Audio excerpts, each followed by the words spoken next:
আসসালামু আলাইকুম। আজকে আপনাদের সাথে ভেলপুরি রেসিপিটা শেয়ার করব। বাচ্চা থেকে বড় সবারই খুবই পছন্দের একটা রেসিপি। আশা করছি আপনাদের সবারই ভালো লাগবে। আর খুব সহজেই বাড়িতে যেভাবে বানিয়ে নেওয়া যায় সেই টিপসটাই আপনাদের সাথে শেয়ার করব। এখানে আমি ডাল নিয়েছি, এটাকে বলে চটপটির ডাল। এর সাথে আমি বুটের ডালটা মিক্স করে তারপর সারা রাত ভিজিয়ে রেখেছিলাম। এখন চুলার উপরে হাঁড়িতে দিয়ে তারপর এটা আমি সিদ্ধ করে নিব। আর এক ফাঁকে ঢাকনা তুলে হাফ চামচ আদা বাটা, হাফ চামচ রসুন বাটা, হাফ চামচ লবণ আর একটুখানি তেল আর হাফ চামচের মতো একটু গুঁড়ামরিচ দিয়ে এটা আমি ঢাকনা দিয়ে ঢেকে রেখে দেব সিদ্ধ হওয়া পর্যন্ত। আর এখানে আমি একটা তেজপাতাও ব্যবহার করেছি। এখন আর একটা বাটির ভিতরে আমি 1.5 বাটি নিয়েছি ময়দা। আপনারা চাইলে এখানে আটাটাও নিতে পারেন, তবে ময়দাটা অনেক সময় ধরে মুচমুচে থাকে। দিয়ে দিচ্ছি সামান্য পরিমাণে লবণ। আর এখানে মচমচে থাকার জন্য 2 টেবিল চামচ দিয়েছি চালের গুঁড়া আর 2 টেবিল চামচ দিয়েছি সুজি। এখানে রান্নার রেগুলার তেল দিয়েছি আমি প্রায় 3 টেবিল চামচের মতো। শুকনো উপকরণ হাত দিয়ে একটু ভালো করে মিক্স করে তারপর নর্মাল পানি দিয়ে একটা ডো তৈরি করে নেব।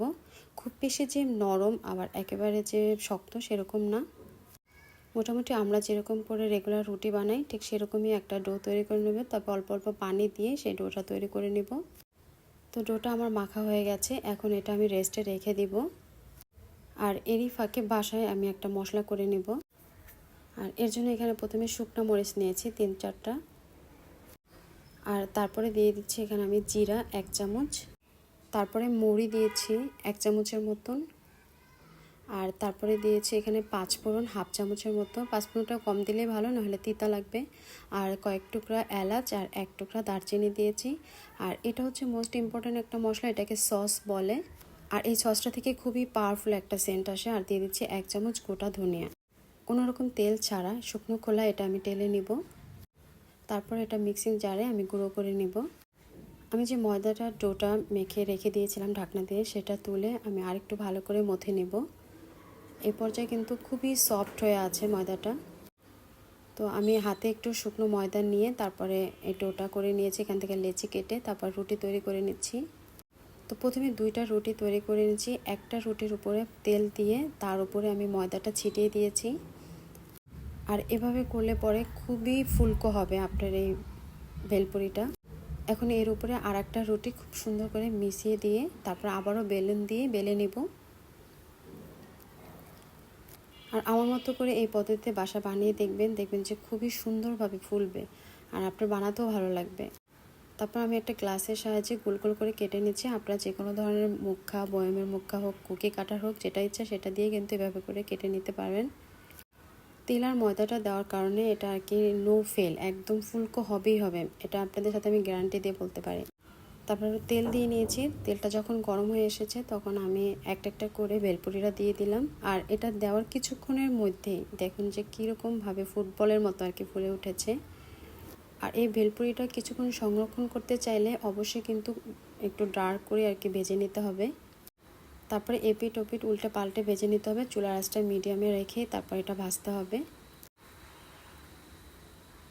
আর ভিডিও ভালো লাগলে প্লিজ রিকোয়েস্ট থাকলো আমার চ্যানেলটি সাবস্ক্রাইব করে আমার চ্যানেলের পাশে থাকার। আর এভাবে আমি সবগুলো ভেলপুরি ভেজে নেব। বাচ্চাদের স্কুল ছুটি হওয়ার পরে আমরা কিন্তু সবাই ঝালমুড়িওয়ালা, ফুচকাওয়ালা, ভেলপুরিওয়ালাদের দেখতে পাই। তো তাদের দেখে কিন্তু বাচ্চাদের একটা বায়না চলে আসে খাওয়ার জন্য। তো আজকে আমি এভাবে বাসায় বানিয়ে নিয়েছি আর আপনাদের সাথে শেয়ার করছি। আশা করছি আপনাদেরও ভালো লাগবে। একটা ভেলপুরি আপনাদের সাথে ভেঙে শেয়ার করি, দেখুন মানে কতটা মচমচে হয়েছে আর কি। আপনারা হয়তো আমার হাতের দিকে তাকালে বুঝতে পারতেছেন। এখন চলে যাচ্ছি এটার জন্য টক প্রিপারেশনটা করার জন্য। আমি তেঁতুলগুলো এখানে একটুখানি হালকা করে পানিতে ভিজিয়ে রাখবো। আর 1 চামচ চিনি আর যে মশলাটা করেছি সেখান থেকে 1 চামচ মশলা দিলেই ব্যাস আমার তেঁতুলের টকটা রেডি হয়ে যাবে। এখন যে ডালটা করেছিলাম সেই ডালটার ভিতরে দিয়ে দিব প্রথমে আমি বিট লবণ, কাঁচামরিচ কুচি দিব, তারপরে পেঁয়াজ কুচি দিব। আর যে মশলাটা করে রেখেছিলাম সেই মশলাটা দিয়ে দিব 1 চামচের মতো। তারপর খুব ভালো করে এটা মিক্স করে নিব। এবার সব কিছু রেডি হয়ে গেছে, এখন পরিবেশনের পালা। একটা ভেলপুরি নিয়ে মাঝ বরাবর এভাবে করে ফাটিয়ে নিয়েছি। এতটা মচমচে হয়েছে যা মানে বলার মতো না। তারপর ডালের মিশ্রণটা এখানে আমি দিয়ে নিব। আর যেহেতু বাসায় বানানো অবশ্যই খুবই হেলদি একটা ফুড।